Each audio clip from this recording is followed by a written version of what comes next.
Alors, Bismillah ar-Rahman ar-Rahim. On va commencer la séance d'aujourd'hui.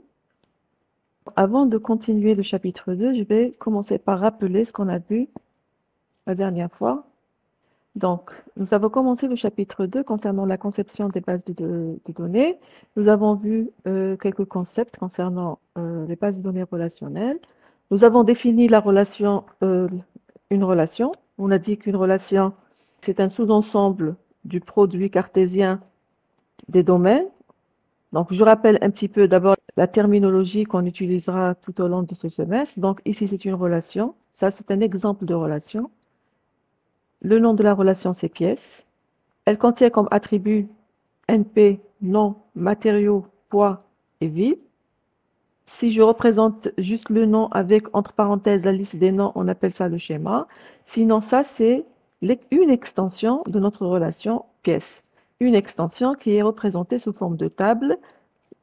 Chaque ligne représente ce qu'on appelle un tuple, un enregistrement de ma relation. Donc, c'est les occurrences de mon entité. J'ai la relation pièce, toutes les pièces, chaque pièce est représentée par une ligne. Alors, on a vu la notion de clé, clé candidate, clé primaire, clé superclé. On a dit clé candidate, c'est une clé, c'est un attribut ou un ensemble d'attributs qui ont deux propriétés, la propriété d'unicité et la propriété d'irréductibilité. Propriété d'unicité, on a dit, ça veut dire que la valeur de la clé ne se répète pas dans ma relation. Elle est unique dans ma relation. L'irréductibilité, si la clé est composée d'un attribut, elle est irréductible. Si elle est composée d'un ensemble d'attributs, je ne peux pas la réduire. C'est-à-dire que c'est tout l'ensemble des attributs qui a la propriété d'unicité. Ensuite, la définition de la clé primaire, on a dit, si la relation, quand il y a plusieurs clés candidates, on choisit, le concepteur va choisir une clé parmi ces clés candidates qui deviendra la clé primaire de la relation. La superclé, on a dit, c'est un ensemble d'attributs qui contient au moins une clé candidate. La définition d'une dépendance fonctionnelle, ça exprime un lien entre les attributs d'une même relation. On a dit si X est un ensemble d'attributs de R, Y un ensemble d'attributs de R, alors, quelle que soit l'extension, pour quelle que soit l'extension de R, ou quel que soit l'instant considéré dans R, une valeur de X lui correspond toujours une et une seule valeur de Y. On peut représenter les dépendances fonctionnelles sous forme de graphe. Les nœuds sont les attributs. Les flèches sont les dépendances fonctionnelles, du déterminant vers le dépendant. Donc, cette flèche nous dit que NF, l'attribut NF, détermine l'attribut non F, ou bien non F dépend fonctionnellement de NF. Et ici, on vous montre quand c'est composé, quand le déterminant est composé de deux attributs, NF, NP, les deux, on a une flèche qui va vers quantité. Donc, NF et NP déterminent quantité. Donc, ça, c'est le graphe des DDF. Ensuite, nous avons vu les axiomes d'Armstrong. On a dit que c'était des règles d'inférence qui vont nous permettre de dériver d'autres DF. On a vu donc la réflexivité. Une DF réflexive, ça veut dire que A détermine A. A, si je prends l'attribut A, il détermine l'attribut A. C'est une DF triviale, évidente. Parce que A, que veut dire A détermine A? C'est-à-dire, quelle que soit la valeur de A, il lui correspond toujours la même valeur de A. C'est lui-même, c'est la même colonne de la relation. Donc, on ne peut pas trouver deux valeurs de A, deux valeurs différentes de A dans la même ligne. Parce que là, quand on vérifie la dépendance fonctionnelle, on la vérifie ligne par ligne. D'accord? Donc, la réflexivité, elle est évidente. Ensuite, on a donné une DF plus générale, c'est-à-dire, on n'a pas dit A donne A, mais A donne toute partie de A. C'est-à-dire, si A est composé, A détermine toute partie de A. C'est pour cela qu'on a dit, si B est un sous-ensemble de A, alors A détermine B. Ça, c'est une DF triviale. Le deuxième axiome qu'on a vu, c'était l'augmentation. Si j'ai une dépendance fonctionnelle entre deux attributs, ça veut dire que là, A détermine B. si j'augmente les deux côtés par la même chose, la DF, la dépendance fonctionnelle, reste vérifiée. Donc, par exemple, si j'augmente A par C et B par C, A détermine B, alors AC détermine BC. Donc, si pour chaque valeur de A, il lui correspond toujours la même valeur de B dans la relation R, donc si je considère des deux côtés, je colle des deux côtés une autre colonne, donc A, je lui colle, la colonne A, je lui colle la colonne C, donc la valeur de A avec la valeur de C, et de l'autre côté, la valeur de B avec la valeur de C. C'est la même colonne des deux côtés, donc ce sera toujours la même valeur dans les deux côtés. Donc l'augmentation permet donc de dériver ce genre de DF. Si A détermine B, alors AC détermine BC. La transitivité, si A détermine B, B détermine C, alors A détermine C. D'accord? Si à une valeur de A lui correspond toujours la même valeur, une seule valeur de B, et une seule valeur de B lui correspond toujours une seule valeur de C, alors une seule valeur de A lui correspondra toujours une seule valeur de C. La dépendance fonctionnelle est transitive. La pseudo-transitivité, si A détermine B et CB détermine D, alors CA détermine D. Si A détermine B et CB détermine D, c'est-à-dire ici, ce n'est pas le B qui détermine le D, c'est le CB qui détermine le D. Donc la pseudo-transitivité dit que si j'ajoute le C à A, CA va déterminer le D. Donc ce n'est pas la transitivité, c'est la pseudo-transitivité. La décomposition, si A détermine BC, alors A détermine B et A détermine C. Ça veut dire que si A, une valeur de A lui correspond toujours une seule valeur de BC, B et C, ça veut dire une seule valeur de A lui correspond toujours une seule valeur de B. Et une seule valeur de A lui correspond toujours une seule valeur de C. D'accord? C'est ça la décomposition. L'union, si A détermine B et A détermine C, alors A détermine BC. C'est un peu l'inverse. Donc, si une valeur de A lui correspond une valeur de B, une valeur de A lui correspond une valeur de C, donc une valeur de A lui correspondra toujours une seule valeur de B avec C. La composition, si A détermine B, C détermine D, alors AC lui détermine BD. Si je compose les membres gauches, c'est-à-dire je compose les membres gauches entre eux et je compose les membres droits, la DF reste vérifiée. Alors, comme exemple, on a ici une relation qui contient A, B, C, D, E, F comme attribut et un ensemble de DF, le G qui donne ABC, A détermine BC, B détermine E, CD détermine EF. Alors, commençons par montrer que A donne E. Qu'est-ce que je vais utiliser comme à partir de ces règles-là? On va utiliser, madame, A détermine BC, ça donne A détermine B et A détermine C. Très bien. Alors, avec A détermine B, A détermine C, quelle est la règle que vous avez utilisée? La décomposition. Très bien. C'est la décomposition. C'est écrit ici. A détermine BC, donc A détermine B, A détermine C. Ensuite, Ensuite, on fait la règle qui dit si A détermine B et B détermine E, alors A détermine E. c'est quelle règle? C'est la transitivité, la Transitivité. Très bien. C'est la transitivité. Très bien. Donc, on va utiliser oui. deux règles, la décomposition suivie de la transitivité. Parce que toujours, quand on vous demande de montrer une EDF, il faut toujours dire qu'est-ce que vous avez utilisé comme opération. D'accord? Il faut justifier les passages que vous faites d'une DF à une autre DF. D'accord?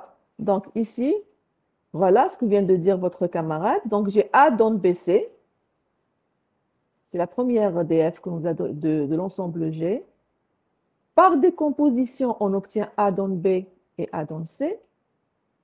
Je vais utiliser la DF numéro 4. Je suis en train de numéroter les DF Donc, A donne B, c'est la quatrième DF. Avec la deuxième DF de G, donc A donne B, et B donne E, par transitivité A donne E. D'accord pour tout le monde? Donc, en utilisant une décomposition, on a décomposé la première DF, ensuite on a pris cette DF, on lui a fait une transitivité avec la deuxième DF de G, on a trouvé la DF qu'on cherche. Est-ce que c'est clair pour tout le monde? Oui, madame. D'accord, très bien.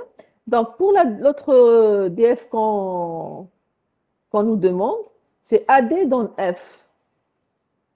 Alors, AD donne F. Qu'est-ce que je vais utiliser comme DF ici? AD donne F. Alors, pour savoir quelles sont les règles, les DF que vous allez utiliser, voyez ce que vous avez comme membre gauche et ce que vous avez comme membre droit. Donc, j'ai AD à gauche et je veux déterminer F.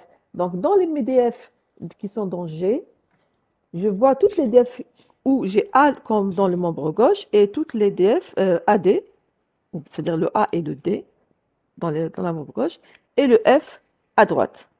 Donc ici, quels sont les DF que d'après ce que je vois, qu'est-ce que je vais utiliser comme DF? A et 3. Très bien, on va utiliser A et 3. Des fois, on peut utiliser plus. D'accord? Donc, on va d'abord voir si c'est suffisant. Si ce n'est pas suffisant, on va voir avec les autres DF. Donc, on cherche AD dans F. J'ai A dans BC. Avec A dans BC, on a décomposé tout à l'heure. On a trouvé que c'est A qui donne B et A qui donne C. D'accord? Et nous avons CD dans EF. Nous cherchons AD dans F. Donc, qu'est-ce qu'on fait? Vous proposez? Donc, on ne va pas utiliser AB dans A dans BC. On va utiliser le A dans C uniquement. Parce que quand on décompose A dans BC, on obtient A dans C. On a besoin de A dans C. D'accord? Vous êtes d'accord? Donc, A dans C. Et qu'est-ce qu'on va faire ensuite pour CD dans EF? Une augmentation de D. Augmentation de D. Si vous augmentez de D, qu'est-ce que vous obtenez? AD et CD. Donc, on a A dans C, on l'augmente de D. Donc, c'est AD qui donne CD. Et nous avons CD dans EF. Qu'est-ce que je vais utiliser comme règle? AD dans EF. La règle. Donc, transitivité. Donc, j'ai AD dans CD, CD dans EF par transitivité, AD dans EF. AD dans EF, je décompose. Très bien. Donc, j'aurai AD dans E, AD dans F. Vous êtes tous d'accord? Oui. Très bien. Ou bien, j'aurais pu décomposer avant. Avant de faire la transitivité, je décompose CD. J'aurai CD dans E, CD dans F. Ensuite, j'ai AD dans CD, CD dans F, j'aurai AD dans F directement. D'accord? Donc, la décomposition, je peux la faire avant, comme je peux la faire après. C'est bon? Et si j'utilise la pseudo-transitivité entre AC et CD dans EF, qu'est-ce que ça donne? La pseudo-transitivité. Voilà la pseudo-transitivité. Qu'est-ce qu'elle dit? Si A donne B, CB donne D. Oui, directement. Alors, c'est A donne B et D. Donc, on a A dans C, et CD donne, je décompose. Supposons que je décompose, CD dans EF, ça veut dire que CD donne E et CD donne F. Je prends CD dans F. Donc, vous avez A dans C, CD dans F. Par pseudo-transitivité? AD dans F. Vous êtes tous d'accord? Tout le monde est d'accord? A dans C, A dans C, CD dans F. Alors, par pseudo-transitivité, directement, AD dans F. D'accord? Donc, c'est écrit ici. Donc, ici, AD dans F. Donc, la première solution qu'on a dit, on a fait l'augmentation. On obtient AD dans CD. Ensuite, AD dans CD avec CD dans EF. Par transitivité, on obtient AD dans EF et on décompose. Le AD dans EF, on le décompose. On trouvera AD dans F. Ou bien, la pseudo-transitivité directement A dans C avec CD dans EF, pseudo-transitivité, on aura AD dans EF, et par décomposition, on aura le AD dans F. C'est clair pour tout le monde? D'accord? Donc, il faut toujours dire ce que vous utilisez comme règle. À chaque passage, justifier en disant ce que vous avez utilisé comme règle. D'accord? Alors, une DF, je dis A dans C ou bien A détermine C. C'est la même chose. D'accord? Ou bien c'est le C qui dépend de A. C dépend fonctionnellement de A. Remarque, si nous connaissons les dépendances fonctionnelles d'une relation et nous voulons déterminer les clés candidates de cette relation, il suffit de considérer les superclés qui sont irréductibles ou bien rendre irréductibles les superclés. On va faire un exemple. Je vais vous dire le principe d'abord. Si je reprends avec cet exemple, vous avez la relation qui a cet ensemble de DF satisfaite dans R. Si je prends la superclé formée de A, B, C, D, E, F, je suis sûr qu'elle contient des clés candidates. La relation contient au moins une clé candidate, donc elle est sûrement dans mon ensemble d'attributs. Ensuite, comment je vais la réduire? Tous les attributs que je peux déterminer à partir des autres, je vais les enlever. Ça veut dire que je vais utiliser ces dépendances fonctionnelles pour réduire ma clé, ma superclé. Donc, on va voir ça à travers un exemple. Donc, ici, j'ai pris donc, le même exemple. Et A, B, C, D, E, F, c'est la superclé formée de l'ensemble des attributs de R. Je commence par la réduire. Donc là, vous choisissez les DF que vous allez utiliser. Vous pouvez prendre plusieurs chemins. Donc ici, dans ce cas-là, qu'est-ce que j'ai proposé? C'est de commencer par utiliser CD dans EF. En utilisant le CD dans EF, je sais qu'à partir de CD, je détermine EF. Donc, je peux enlever EF. Je garde ABCD. Ensuite, je vais utiliser le A qui donne BC. Je vais obtenir AD. Il me reste AD. Est-ce que je peux réduire le AD? Pour Non. réduire le AD, il faut chercher un chemin de A vers D ou bien de D vers A. D'accord? Est-ce qu'il y a un chemin qui va de A vers D ou de D vers A? Regardez. Non, madame. Non. On peut le voir directement. Comment, qu'est-ce que vous remarquez dans mon ensemble de DF? A et D sont des membres gauche, madame. Vous remarquez qu'on n'a pas le A à droite du tout. D'accord? A n'est pas à droite. Ça veut dire qu'il n'est pas déterminé par un autre attribut.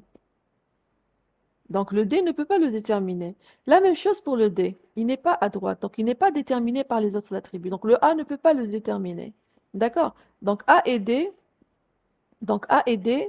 les deux attributs ne sont pas déterminés par les autres attributs. Donc ils font partie de toute clé candidate. A et D font partie, c'est-à-dire si j'ai plusieurs clés candidates dans cette relation, A, D vont faire partie de toutes les clés. Or, ici, à partir de A, B, C, D, E, F, je suis arrivé à AD. Donc, AD est une clé candidate. Et puisque AD n'est pas déterminé par d'autres, donc c'est la seule. D'accord? Donc, ici, il y a une clé candidate et une seule. Donc, vous avez vu comment, en utilisant une superclé, je peux arriver à une clé candidate. Si je prends dans un cas où on a plusieurs clés candidates, ça veut dire que vous allez trouver plusieurs chemins différents qui vont mener aux différentes clés candidates. Quand vous dérivez, il y aura plusieurs possibilités, d'accord? Et vous arriverez aux différentes, selon le chemin que vous allez prendre, le chemin de réduction que vous allez prendre, vous allez arriver à des clés candidates différentes. D'accord? Dans notre cas ici, il y a une seule. Une autre remarque, pour la superclé, je peux, pour gagner du temps, au lieu de prendre l'ensemble des attributs, je prends juste les attributs qui sont à gauche. Parce que des fois, s'il y a un attribut qui est uniquement à droite, cet attribut ne va rien déterminer. S'il est uniquement à droite, il ne va rien déterminer. Donc, pourquoi le prendre dans la superclé? Puisque je vais après le réduire, l'enlever. D'accord? Donc, si vous voulez gagner du temps dans la réduction, au lieu d'aller à partir de l'ensemble des attributs, on démarre avec la superclé former des attributs des membres gauche des DF, les déterminants. Je prends tous les attributs des déterminants. On va voir maintenant la notion de la fermeture de dépendance fonctionnelle et la fermeture d'attributs. Alors, fermeture de dépendance fonctionnelle, on vous dit soit R une relation, F un ensemble de dépendances fonctionnelles satisfaites par R. On appelle fermeture de F, qu'on note F+, l'ensemble de toutes les dépendances fonctionnelles qui sont impliquées ou dérivées par les df de F. Pour calculer la fermeture de donc F+, soit j'utilise les règles d'inférence qu'on a vues tout à l'heure. Donc, j'essaie de, en utilisant ces règles, de déterminer toutes les df possibles pour calculer F+. Et donc, on vous dit que dans ce cas-là, si j'utilise cette façon, le calcul de F+, peut être coûteux en temps. Alors, comment on peut remédier à ça?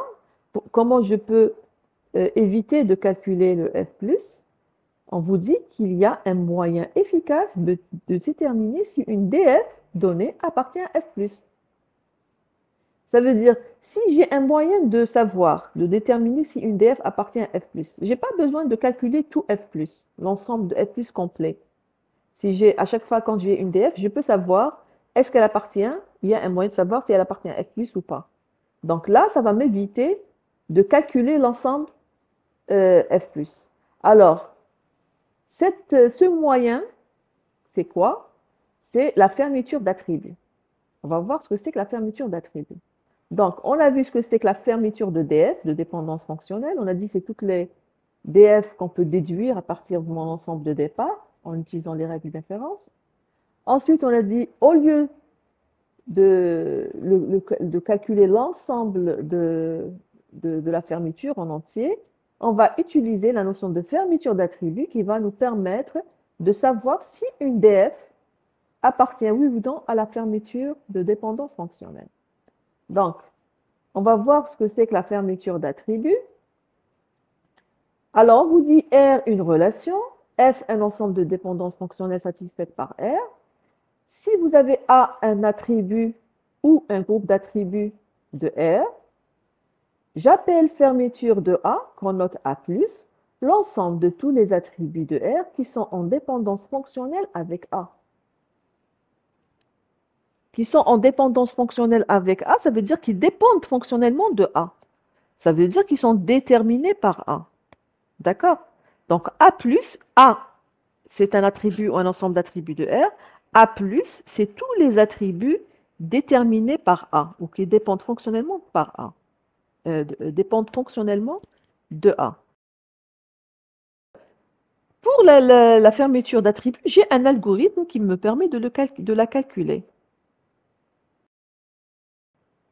Je démarre au début, je veux calculer A+, donc je démarre de A, initialement. Donc les attributs qui sont dans A. On a dit A peut être un attribut ou un groupe d'attributs. Donc, si c'est un attribut, c'est A. Si c'est un ensemble d'attributs, tous les attributs dans cet ensemble, je vais les mettre dans mon ensemble initial. Ensuite, j'ai une boucle tant que vrai. Donc, tant que vrai, ça veut dire que je vais forcer l'arrêt quelque part à l'intérieur de cette boucle, puisqu'elle boucle avec la valeur vraie. Ça veut dire qu'elle en entre tout le temps. Ça veut dire que je vais forcer l'arrêt à l'intérieur avec une condition. D'accord?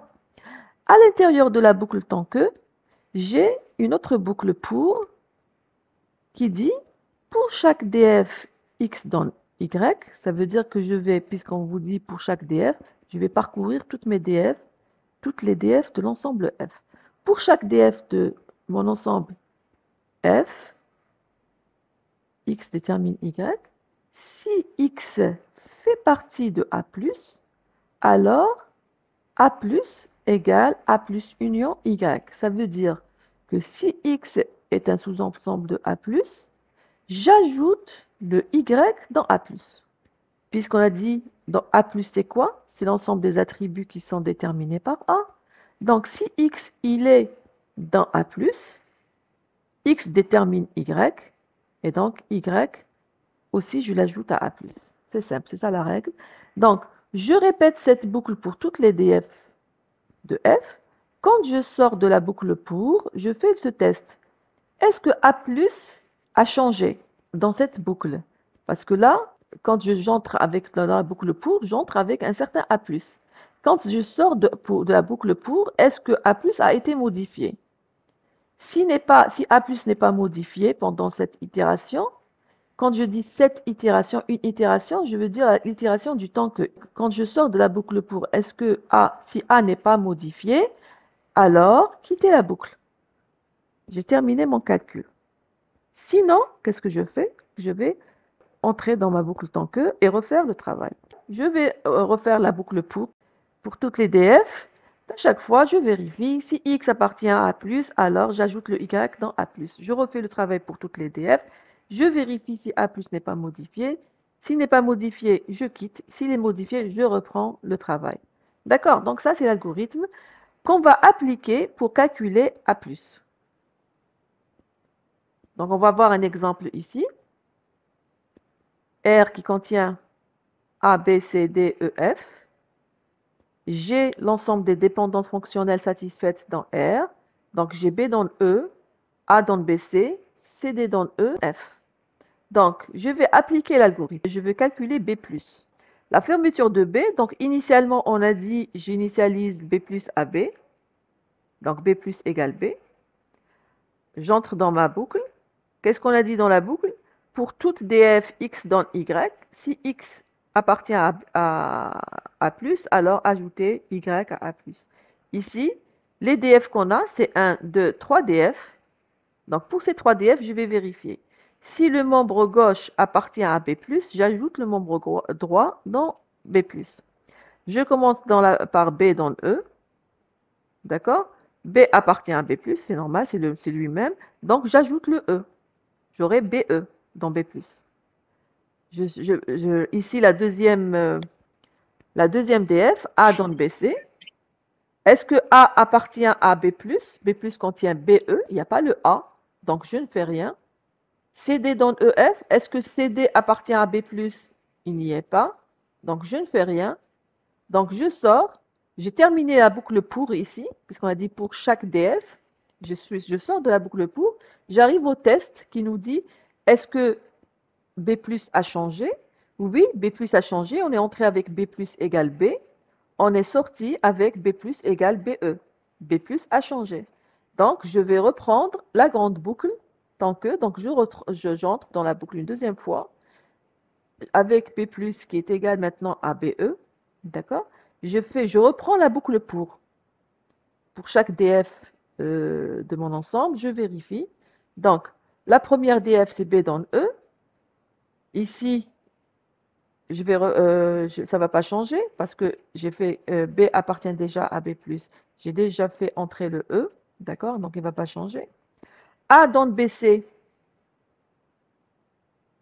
A n'appartient pas à B+, donc je ne vais pas le faire entrer. CD aussi ne fait pas partie de B+, donc je n'ajoute rien. Donc, je termine avec mes 3 boucles, mes 3 DF, je sors de la boucle pour avec B+ égale BE. Donc, je suis entré avec B+ égale BE, je suis sorti avec B+ égale BE, donc B+ n'est pas modifié, donc je quitte la grande boucle et je sors, donc le calcul est terminé. Donc ici, pour B+, c'est BE. Ça veut dire qu'à partir de B, je peux déterminer uniquement le B et le E de cet ensemble de DF. D'accord? J'ai B dans E et B dans B parce que c'est la réflexivité. D'accord? À partir de P, je ne peux pas trouver autre chose. Un deuxième exemple avec AD+, maintenant. Initialement, j'initialise à A et D. J'ai 2 attributs, A et D. J'entre dans ma grande boucle tant que. Je fais ma boucle pour chaque DF. Donc la première, B dans E. Est-ce que B appartient à AD? Non. Donc, j'ajoute pas le E. A dans BC. Est-ce que A appartient à AD+? Oui. Donc, j'ajoute BC. Donc, j'aurai A, D, B, C. D'accord? J'ajoute le membre droit. La troisième DF, CD donne EF. Est-ce que CD fait partie de mon ensemble? CD, oui, CD fait partie. Donc, j'ajoute EF. Donc, j'aurai A, D, B, C, EF. D'accord? Je sors de la boucle pour. Je fais le test. Est-ce que le AD plus a changé? Oui, il a changé. Donc, je reprends une deuxième itération. AD plus égale A, D, B, C, EF. Je vérifie pour chaque DF. B donne E. Donc, B appartient, j'ajoute le E. Le E existe déjà. A donne BC. Donc, A appartient à D+, j'ajoute BC. Mais le BC y est déjà. CD donne EF. CD appartient à AD+, j'ajoute le EF. Et le EF y est toujours. Donc, vous remarquez que quand je termine la boucle pour, je sors avec AD+, égale ADBCEF. AD+ n'a pas changé, on va s'arrêter. On a vu comment on applique l'algorithme pour calculer ce qu'on appelle la fermeture d'attribut. Corollaire, étant donné un ensemble F de dépendance fonctionnelle, X détermine Y est dérivable de F si et seulement si Y est un sous-ensemble de la fermeture X pour F. Ça veut dire que Y appartient à X+. Si Y appartient à X+, alors X détermine le Y. Est-ce que c'est vrai? Si Y appartient à X+, alors X détermine Y. Oui, madame, c'est C'est vrai. la définition elle-même de la fermeture d'attribut. On a dit que la fermeture d'attribut, quand on a trouvé ici AD+ égale AD, B, C, E, F, ça veut dire quoi? Ça veut dire qu'à partir de AD, je peux déterminer le A, je peux déterminer le D, le B, le C, le E, le F. Je peux déterminer aussi toutes les compositions que je peux composer. Je peux composer par exemple BC, ED, AF, comme je veux. AD va les déterminer aussi. D'accord? Donc, quand je dis déterminer par AD, ça veut dire que j'ai les dépendances fonctionnelles de AD vers ces attributs-là. Donc, X détermine Y, la DF X détermine Y, elle est dérivable de F si et seulement si Y appartient à X+. Donc, si j'ai X détermine Y, si elle est vérifiée, ça veut dire que le Y appartient à X+, ou bien dans l'autre sens, si Y appartient à X+, ça veut dire que X détermine le Y. D'accord? Et c'est pour cela que je vous ai dit tout à l'heure, pour la fermeture d'ensemble des DF, on a dit, au lieu de calculer la fermeture de l'ensemble des dépendances fonctionnelles tout à l'heure, on a dit il y a un moyen qui nous permet de voir si une DF est dérivable d'un ensemble de DFF en utilisant la fermeture d'attributs. C'est à cause de cela. Ça veut dire que j'ai un ensemble F de dépendance fonctionnelle. F+, qu'est-ce qu'on a dit tout à l'heure? Je reviens à la définition de la fermeture de dépendance fonctionnelle. Ici, on a dit que F, c'est un ensemble de dépendances fonctionnelles satisfaites par R. F+, la fermeture de F, c'est l'ensemble de toutes les dépendances fonctionnelles dérivées, impliquées ou dérivées par les df de F. Toutes les fonctions, toutes les df que je peux dériver à partir des df de F, sont dans F+. Le corollaire, qu'est-ce qu'on a dit? X détermine Y est dérivable dans F, si seulement si le Y appartient à X+. X détermine Y dérivable dans F, ça veut dire que X détermine Y, cette DF appartient à F+. Puisque F+, c'est toutes les DF qu'on dérive à partir des DF de F. Donc, X détermine Y, elle est dérivable par les DF de F, ça veut dire que X détermine Y appartient à F+. Donc, X détermine Y appartient à F+, si Y est inclus dans X+. X+ est calculé en utilisant les DF de F. D'accord? C'est comme cela que, au lieu de calculer, tout à l'heure on a dit, au lieu de calculer F+, on utilise donc la fermeture d'attribut pour pouvoir voir si une DF appartient à F+. D'accord? Une DF dérivable à partir de F, dérivable, ça veut dire qu'elle appartient à F+. Est-ce que c'est clair pour tout le monde? Pourquoi on n'a pas besoin de calculer F+, on utilise justement juste la fermeture d'attribut. Et est-ce que vous avez compris la différence entre fermeture de DF et fermeture d'attribut? Madame, donc on doit calculer tous les, euh, les fermetures des attributs Non, pas toutes. de F. C'est-à-dire, si je vous donne une DF, je vous donne une DF. Je vous dis, est-ce qu'elle est dérivable à partir de F? Vous calculez, si je vous donne X dans Y, je vous dis, est-ce que X dans Y appartient à F plus? On calcule X plus. Voilà. Est-ce que XY et X dans Y, est-ce qu'elle appartient à F plus? Je vais calculer X plus en utilisant les DF de F. Oui, D'accord? X plus, si Y, quand je calcule X plus, si Y, il est dans X plus, ça veut dire que X détermine Y et donc X dans Y appartient à F plus. d'accord. D'accord? Ça veut dire que ça, c'est un moyen pour, si on a une DF, c'est un moyen de savoir si elle appartient à la fermeture F plus ou pas. D'accord? L'autre moyen pour voir est-ce qu'une DF appartient à G+, c'est de la dériver en utilisant les règles qu'on a vues tout à l'heure. Comme on a fait pour l'exemple tout à l'heure, on avait une DF, on a utilisé les règles, on est arrivé à la montrer. Cette façon aussi nous prouve que cette DF appartient à G+. Parce que G+, c'est quoi? La fermeture de G. La fermeture de G. G+, c'est toutes les DF que je peux dériver en utilisant des règles d'inférence. Donc, si je peux la dériver en utilisant les règles qu'on a vues, ça veut dire qu'elle appartient à G+, aussi. Donc, ici, soit si je vous donne une DF, et je vous dis, est-ce qu'elle appartient à G+, est-ce qu'elle est dérivable à partir de G, soit vous la montrez en utilisant les règles d'inférence, soit vous utilisez l'algorithme de la fermeture d'attributs. D'accord? Il y a deux façons. La fermeture d'attributs, c'est un algorithme. Donc, vous pouvez, si vous voulez, on peut automatiser ça.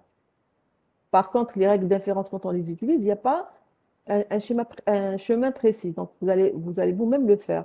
D'accord? Donc, il y a ça, c'est ces deux possibilités pour déterminer si une DF appartient à la fermeture de l'ensemble des dépendances fonctionnelles. D'accord? Donc, pour ce corollaire. Oui, madame. Alors, on vous dit ici la remarque, si X est une clé candidate ou une superclé de la relation R, alors X plus est égal à l'ensemble des attributs de R. Parce que si c'est une clé candidate, X détermine tous les attributs de R. Donc X plus contient tous les attributs de R. Si c'est une superclé, ça veut dire qu'elle contient au moins une clé candidate. Ça veut dire qu'elle détermine tous les attributs. La superclé détermine tous les attributs de la relation. Donc si je calcule sa fermeture, c'est égal à l'ensemble des attributs. Donc remarquez ici AD plus par exemple, c'est A, B, C, D, E, F. C'est tous les attributs de R. AD est une clé candidate. Donc, si, quand vous calculez la fermeture d'un ensemble d'attributs, vous trouvez qu'il est égal à l'ensemble des attributs de notre relation, donc forcément, cet ensemble d'attributs est une superclé. S'il a la propriété d'irréductibilité, c'est une clé candidate. Donc, dans notre cas, parce qu'on a montré tout à l'heure que AD, on a trouvé que AD est une clé candidate, donc, forcément, donc AD+ va contenir tous les attributs de R. Donc, notion de couverture d'un ensemble de DF maintenant. On va voir couverture et couverture minimale. Donc, on commence par couverture. Soit R une relation, F1 et F2, deux ensembles de DF définis dans R. F1 est une couverture de F2, si et seulement si F2+ est inclus dans F1+. Alors, qu'est-ce qu'on a dit que c'est quoi F1+? C'est toutes les DF qu'on dérive à partir des DF de F1. F2+, c'est toutes les DF qu'on dérive à partir des DF de F2. Si je dis que F2 est inclus dans F1, ça veut dire que toutes les DF que je peux dériver à partir des DF de F2 sont aussi dérivables à partir des DF de F1. Et on dit F1 couverture de F2, ça veut dire que c'est F1 qui couvre F2. Alors, si je veux montrer, est-ce que je vous donne deux ensembles de DF et je vous dis, est-ce que l'un est couverture de l'autre? On ne va pas calculer leur fermeture directement. Qu'est-ce qu'on va faire? Remarque, pour montrer que F1 est une couverture de F2, il suffit de montrer que toute dépendance fonctionnelle de F2 appartient à F1+. Ça veut dire elle est dérivable à partir des df de F1. F1 couverture de F2, ça veut dire que F2+ inclus dans F1. Pour montrer que F2+ inclus dans F1, dans F1+, il suffit de montrer que toutes les df de F2 sont dérivables à partir des df de F1. On a ici un exemple. J'ai F1 qui contient A dans BC, B dans D, et F2 qui contient A dans BD, AB dans C et B dans D. Alors, on va montrer, est-ce que F2 est une couverture de F1? F2 couverture de F1, ça veut dire que c'est F1+ qui est inclus dans F2+. Ça veut dire que c'est les df de F1 qui doivent être dérivables à partir des df de F2. Donc, je vais prendre les df de F1 une à une et essayer de montrer qu'elles sont dérivables à partir des df de F2. Je commence par A dans BC. D'accord? J'ai A dans BC. Est-ce qu'elle est dérivable à partir de F2? F2 contient A dans BD, AB dans C et B dans D. Donc, en utilisant les df de F2, je dois arriver à A dans BC qui est pour dériver une df de F1. Je vais utiliser ces df-là. Je démarre à partir de là pour arriver à A dans BC. D'accord? Donc, qu'est-ce que je vais faire? C'est simple. Je veux démarrer de A et arriver à B, C. Donc, je vais voir toutes les df qui commencent par A, ici. Donc, j'ai A dans BD. Donc, déjà ici, si je décompose, j'aurai A dans A, A dans D. Et donc, j'ai déjà trouvé A dans B. D'accord? Si je trouve que A dans C aussi, je peux directement avoir A dans BC. Donc, par décomposition de la df A dans BD, j'ai trouvé A dans B, A dans D. Donc, A dans B, je l'ai trouvé. Ensuite, comment je trouve que A dans C? Je vois ici que j'ai le AB dans C. J'utilise ici la pseudo-transitivité entre A dans B et AB dans C. D'accord? Appliquer la pseudo-transitivité, j'ai A dans B et AB dans C. La pseudo-transitivité, qu'est-ce qu'elle dit? Si X dans Y, YZ dans W, XZ dans W. Donc ici, j'ai A dans B et AB dans C. Qu'est-ce que vous obtenez si j'utilise pseudo-transitivité? A dans C. Très bien. D'accord? Parce que A dans B et AB dans C, ce que j'ai ajouté AB, c'est le A. D'accord? Donc, je vais ajouter le A dans A. C'est AA dans C. Or, AA, c'est exactement A. D'accord? Si je prends la colonne A et A, c'est toujours la même colonne, c'est A. D'accord? Donc, quand vous trouvez AA, c'est A. Voilà. Donc, par pseudo-transitivité, A détermine C. Ensuite, on fait union entre la 6e et la 8e, c'est-à-dire A dans B et A dans C. Je fais une union, donc je trouve A dans BC. Donc ici, nous avons pu, à partir des df de F2, déduire A dans BC. Donc A dans BC appartient à F2+. D'accord? Maintenant, B détermine D. B détermine D, on l'a déjà ici. Donc, elle appartient déjà à F2, donc elle appartient à F2+. D'accord? Donc, les deux df de F1 appartiennent à F2+. Donc, F1+ est inclus dans F2+. Parce que tout ce que je peux dériver de F1, je peux le dériver aussi de F2, puisque les df de F1 sont dérivables à partir des df de F2. D'accord? Donc ici, F1+ est inclus dans F2+. Donc F2 est une couverture de F1. C'est bon? Donc, Oui, très bien. Donc, deux ensembles équivalents maintenant. Soit R, une relation. F1 et F2, ensemble de dépendances fonctionnelles définies dans R. F1 et F2 sont équivalents si et seulement si F1 plus est égal à F2 plus, c'est-à-dire ils ont la même fermeture. D'accord? F1 plus est égal à F2 plus veut dire, c'est équivalent à dire F1 plus est inclus dans F2 plus et F2 plus est inclus dans F1 plus. D'accord? L'inclusion dans les deux sens. F1 plus inclus dans F2 plus veut dire que F2 est une couverture de F1. Et F2 plus inclus dans F1 plus veut dire que F1 est une couverture de F2. Donc, deux ensembles de DF sont équivalents si et seulement si F1 est une couverture de F2 et F2 est une couverture de F1. D'accord?